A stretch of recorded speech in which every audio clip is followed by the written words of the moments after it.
2004 between May and जुलाई वापस Seoul से काफ़ी सारी लड़कियां गायब होने लगी and since most of them were working girls तो उनकी मिसिंग रिपोर्ट कराने कोई नहीं आता था. So let's take a look into our today's case revolving around a Korean man who ate 26 people and also known as the Raincoat Killer.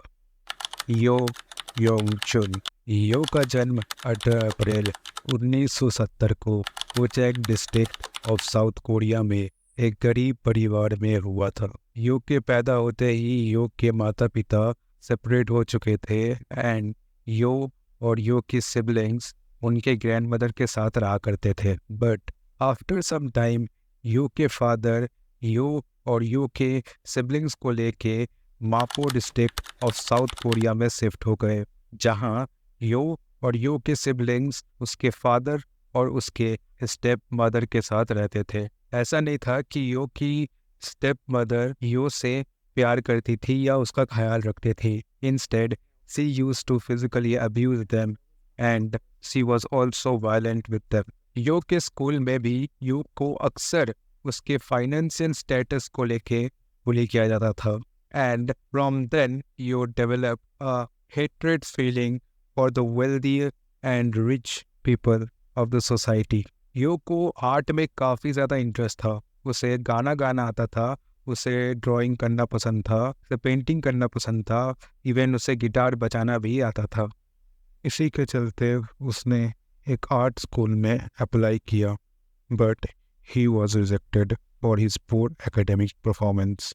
So later उसे एक technical school में एडमिशन लेना पड़ा.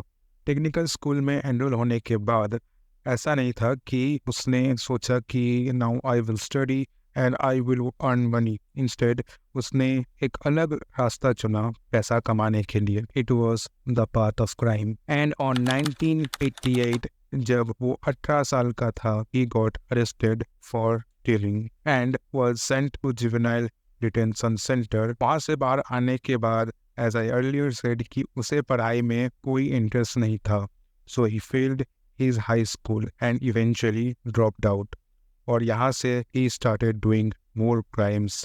पैसा चोरी करना, एक्सपेंसिव चीज़ें चोरी करना is like a normal thing for him. But एक दिन जब वो अपने ही लैंडलॉर्ड के घर से चोरी कर रहा था, he was caught and was arrested in 1991 for 10 month. जेल से बाहर आने के 2 साल बाद on 1993 he got married to his girlfriend. But शादी के बाद भी there was no change, because on 1993 he was again sentenced 8 months in prison for theft. And on October 26, 1994 you और उसकी वाइफ के बच्चे का जन्म हुआ. बच्चे के आने के बाद यू के क्राइम रेट्स और भी ज़्यादा इंक्रीज हो गए और 1998 वो वापस 2 साल के लिए अरेस्ट हो गया for theft, forgery, identity theft and also selling child pornography.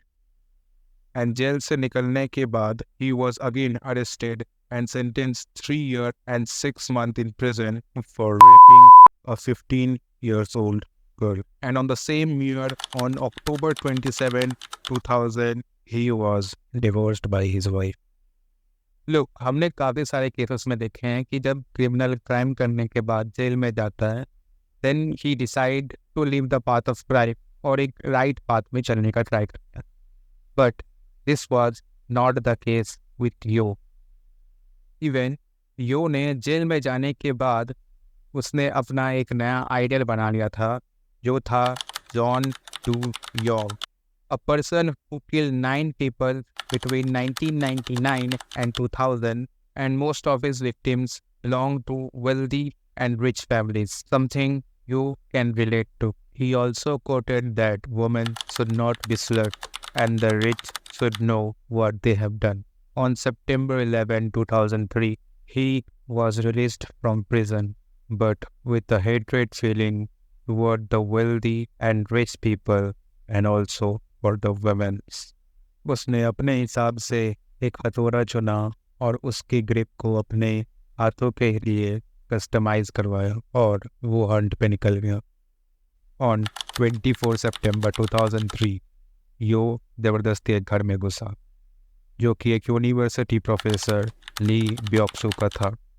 उसने ली ब्योक्सू को गर्दन में चाकू मार के घायल कर दिया और उनकी वाइफ ली यॉन के तरफ बढ़ा और उनकी जान हथौड़े से मार मार के ले ली।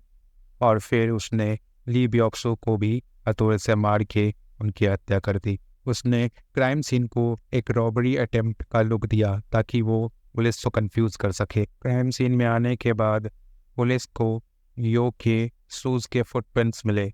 इससे पहले कि पुलिस कोई एक्शन लेती, यो एक और वेल्दी फैमिली को टारगेट करता है। घर के अंदर घुसने के बाद वो 85 ईयर ओल्ड कैंग योनसो को हथौड़े से मार के उनकी हत्या कर देता है। उनकी चीखें सुन के उनकी डॉटर इन लॉ ली सुक जिन नीचे आती है। यो उसे लात मार के गिरा देता है और उससे पूछता है कि कोई और घर में है कि नहीं। डरते हुए ली सुक जिन जवाब में कहती है कि उसका एक बच्चा ऊपर है। ये सुनने के बाद यो ली सुक जिन को वहीं पे मार देता है और वो ऊपर वाले कमरे में जाता है जहाँ पे उसे ली सुक जिन का हैंडीकैप सन को जिनसो मिलता है। वो गो जिनसो को अपने सामने झुकने को कहता है और वहीं पे हथौड़े से उसकी हत्या कर देता है। इस बार भी क्राइम सीन में पुलिस को सेम फुटप्रिंट मिलता है जो कि उन्हें पिछले वाले क्राइम सीन में मिला था।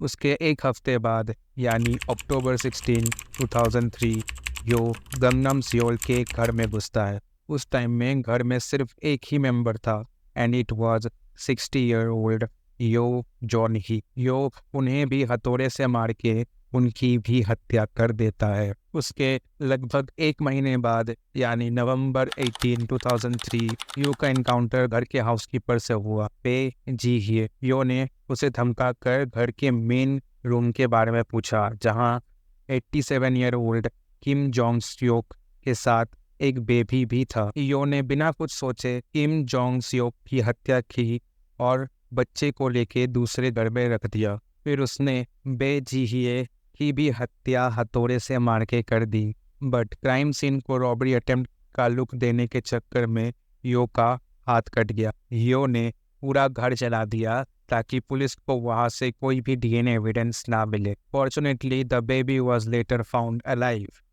जब साउथ कोरिया की पुलिस ने उस घर का सीसीटीवी फुटेज चेक किया तो उन्हें पहली बार यो योंग चुल दिखा बैक साइड से and he was wearing a sweater जो कि उसे उसी घर से मिला था। इसके बाद यो ने अचानक से वेल्दी फैमिलीज को टारगेट करना बंद कर दिया। यो ने एक नया इलीगल काम ढूंढ लिया था। वो फेक पुलिस ऑफिसर का यूनिफॉर्म पहन के एस्कॉर्ट्स गर्ल से पैसे लेता था। इन्हीं पैसों से उसने एक अपार्टमेंट रेंट कर लिया। यो ने एक एस्कॉर्ट गर्ल्स को प्रपोज किया but he got rejected for his past marriage and past criminal records. और इसी रिजेक्शन ने यो के मन में एस्कॉर्ट गर्ल्स के लिए एक नफरत पैदा कर दी। एंड ऑन 16 मार्च 2004 उसने एक एस्कॉर्ट गर्ल को अपने अपार्टमेंट में बुलाया और उसका गला दबा के उसकी हत्या कर दी। यो यहीं पे नहीं रुका। रिपोर्ट्स के अनुसार उसने बॉडी के कई टुकड़े किए और उसको सोगैंग यूनिवर्सिटी के पीछे दफना दिया। लेकिन यू के अगले टारगेट में यू ने अपना पूरा पैटर्न बदल दिया। उसने आ जेसन नामक एक वेंडर को अपना नेक्स्ट टारगेट बनाया जिसने यू को फेक वायग्रा सेंड किया था। यू पुलिस यूनिफॉर्म पहन के उसके पास गया और उसे फार्मास्यूटिकल लॉ तोड़ने के नाम पे हथकड़ी पहना के उसी के वैन में बिठाकर वो एक सुनसान जगह उसे ले जाने लगा। बट आज ये सन को उस पे शक हो गया और उसने यू को चाकू से घायल कर दिया। यू ने हथौड़े से 20 बार मार के उसकी हत्या कर दी और उस वैन को आग लगा दिया। इसके बाद के सारे कत्ल उसने एक ही पैटर्न में किए। वो एस्कॉर्ट गर्ल को अपने घर बुलाता, उन्हें हथौड़े से मार के उनकी हत्या करता, फिर उनका सर उनके धड़ से अलग करता और बॉडी के टुकड़े टुकड़े करके उन्हें बाद में पोंग वॉन टेम्पल के पीछे दफना देता। These are the list of girls जिसको यू ने सेम पैटर्न में मारा था। में 2004 25 year old Kim Hee Tung. 7 मई 2004 33 ईयर ओल्ड टिन मिन आ। 1 जून 2004 35 year old Han Suk Ja. 9 June 2004, 26-year-old Zhang Wang. 18 June 2004, 27-year-old Kim Ji-ho. 25 June 2004, 28-year-old Hua Fu-yeon. July 2, 2004, 26-year-old Mi Yong.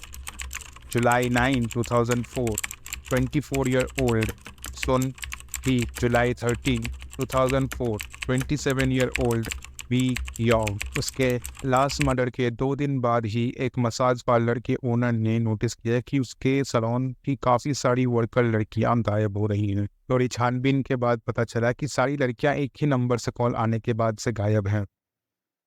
Salon के owner ने बिना किसी देरी किए police को पूरी जानकारी दी। And at 5 a.m. 15 July 2004, Yo was finally captured by the police near Grand Mart in Mapu, Seoul. Arrest होने के बाद यू ने अपने सारे क्राइम्स कबूल कर लिए थे, बट उसने एक फेक एपिलेप्सी का बहाना किया। एपिलेप्सी मतलब मिर्गी का दौरा।